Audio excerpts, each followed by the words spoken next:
Y'all just further now.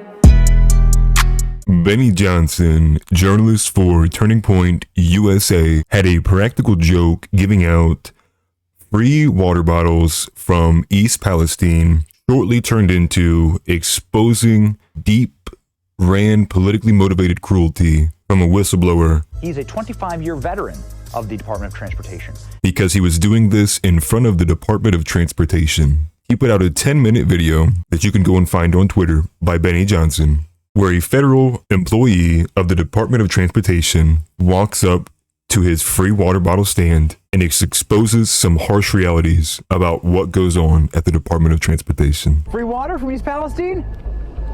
Sir, I saw that knowing glance. Send it to Mayor Pete. That's why I'm right here. I know, they kicked me out. Yeah, they won't let me stand in front of the building. I'd like to see him drink it. That's right. Why isn't he drinking it? He has his own dining room. Did you know he has his own dining room? No way. He don't eat with the plebes. He doesn't eat with the rest of us. Really? He has his own dining room? They have his own dining room up there. We hardly see him. He shows up just so like if you have a party or something. And what they do is they come around and they want to make sure there's enough people in the office that day so that he has people to greet. It's all an elaborate production. Wow. So here you have someone who's obviously disgruntled, who works for the DOT, and just listen to the way he talks. An elaborate production. To me, that's beautiful. For one, why are you still working there, bro? If you see all this going on, like, why are you still there? Why are you giving your time and energy and resources into working for something that bleeds the taxpayers like a stuck pig, especially when it comes to like how little action takes place with something like East Palestine? Unbelievable. This building's 3/4 empty. These federal government buildings are all empty. Yeah, that's exactly right. Man, I lived in D.C. for a long time. I'm aware. You walk through it, it's like a ghost town. It's embarrassing. Yeah. I'm in Federal Railroad, and I don't get it. Nobody panicked. There's no scramble. It's like, why? Dude. Why aren't we taking this serious? There's smoke entering the room. This person goes up to do a survey, right? One person goes in the room. They shut the door. They're sitting there. They're filling out a survey. They slowly bleed smoke into the room. The person eventually notices and then goes and knocks on the door and says, hey, like something's going on. There's like smoke bleeding into the room. And they're like, oh, okay, like, yeah. They'd redo the study. Now this time, there's 3 people in the room taking the survey. The smoke fills the room and people look, they go, they see that somebody else noticed. They look at somebody else notice. They see nobody moves. They go back to filling out the survey. Man, we are such easily victims to the human condition of things like groupthink and just like the basic sheep behavior. The eyes were stinging, the mouth was stinging, and we were seeing these little kids. I'm like, man, this sucks. And I don't care where you come from politically. No kids should live like, We're the United States. Yeah, even like conservatives, a lot of Republicans were like, where's the federal government? I'm now on a project of handing out money.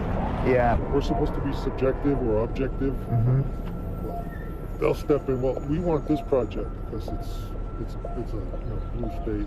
Oh, so no matter how bad it is, so they appoint these leaders of each group, and then they make sure the money be recommended. That's how it works. That it goes to a blue state, not a red state. Right. So you think this was politically motivated in East Palestine? And so exactly that. There you have it. To have that level of awareness and perspective, they funnel money specifically towards blue states because this stuff is politically motivated. And you still work there. It's like, that's so telling. I mean, that's all across the country. That's not just the DOT.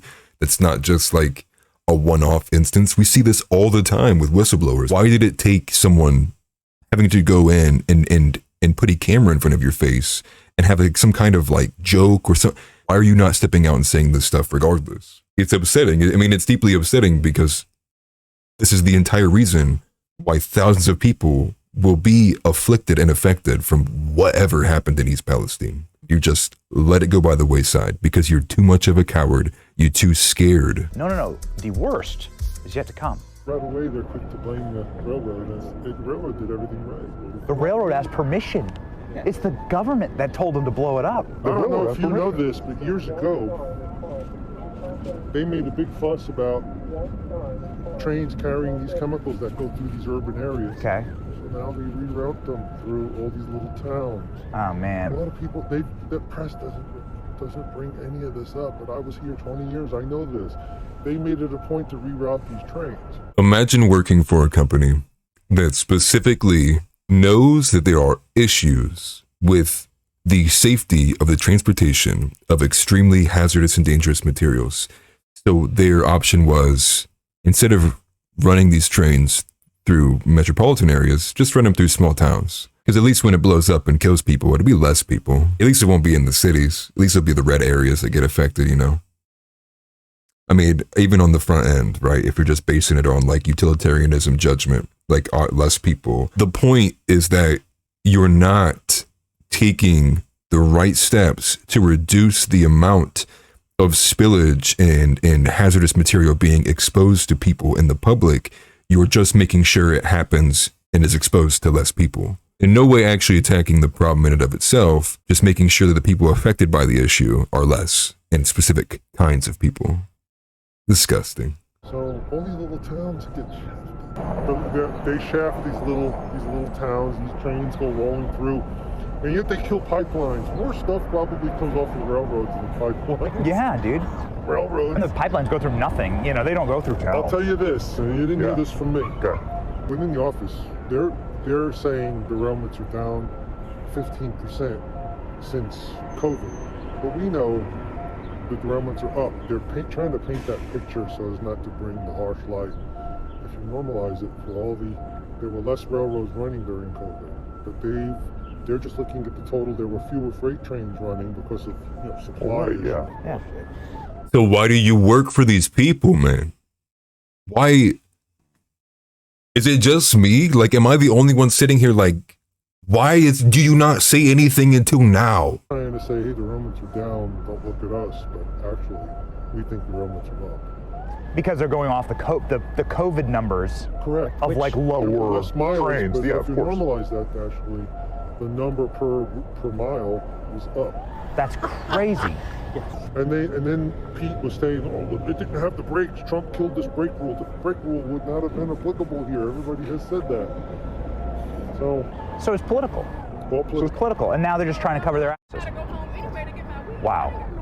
NS complied with everything. That's what I hear. What blows me away as someone I don't consider myself particularly intelligent, is that these people, look at this, they say they're environmentalists, right? But they ignore one of the largest man-made environmental catastrophes. Of course. And, you have the Alaska pipeline. I see pictures. Alaska looks beautiful. I don't see problem. Who killed that pipeline? But these trains are rolling through middle America carrying all kinds of... They just don't care. Those people don't have any political power, right? Yeah. They don't have any lobbyists. They're the deplorables. That's right, the deplorables. All political, and they made a brilliant point. Like, quite possibly one of the top. It doesn't need to be the most, but the fact that it could be in the top 5, top 10 of most ridiculous, hazardous, man-made disasters that affected a large amount of people. And when it comes to all those people who are espousing all that climate change, it's shh. Here's another one. So, Shouldn't there be? twice weekly, the regulation requires a human being to walk the tracks or ride a vehicle over the track and look for defects. Interesting. That's the regulation. Yeah. So the railroads, about 3 years ago, say, hey, we can do that better with automatic inspection systems. Computers on vehicles, they measure, they shoot laser beams. It's a fact. They capture information that's better. Yeah. This administration put a hold on all that because it takes away union jobs. And see, he's laughing, but every time he laughs, it Pisses me off. because imagine sitting there and being a raging cuck that all of this stuff is happening in front of your face, in your eyes, and you choose to sit there and continue to work for these people. Forgive me for cussing, but it is beyond angering. The fact that you would rather keep your job knowing with this stuff going on for the convenience of it. I mean, what's that famous line from Ben Franklin? Forgive me if it's not Ben Franklin, but those who would sacrifice a little freedom for a little convenience deserves neither. We wouldn't have this derailment maybe if there had been track caused. Maybe an automatic system would have found that. versus human eyes. Well, yeah. Probably. That's how But they do everything. This administration is everything's for labor unions. I don't make it up, but Dude, I can tell you this unofficially, but that's how it is. man. Listen, there are people who still believe in the mission, and it gets destroyed by the ambitions of bad Bad men People and are women. quitting left and right. People are leaving Really? as soon as they can. Wow. Wow. And we don't have a lot of money. I see that the government's printed up a lot of money. Yeah. We hand out money left and right. It's like, what are we doing? Why are we handing these people, these big corporations, money? I thought you were supposed to have an infrastructure bill or something, right? $1 trillion. Because they blatantly hate you. Benny Johnson has done more by himself than the entirety of the federal government, and that is a fact. Money. It's like, what are we doing? Why? Well, good luck. If you're standing out here, you're gonna be, you know. Well, Yeah, maybe it'll send a message. Has Maybe anybody said Mr. anything to Climate you? here. A lot of people have been laughing at us. Some people have taken the bottles of water. I don't think they get the joke. So, you know, Hi, Benny. Nice to meet you. nice to meet you. And there you have it. And then I'm sure he's going to turn around and go right back to work. Pathetic, man. No ill will against that worker. I hope he does eventually leave. I hope he can find other avenues to blow the whistle on a lot of that stuff that's going on. People deserve better than that. People deserve more from their government. And the people who work in those positions for the government deserve less.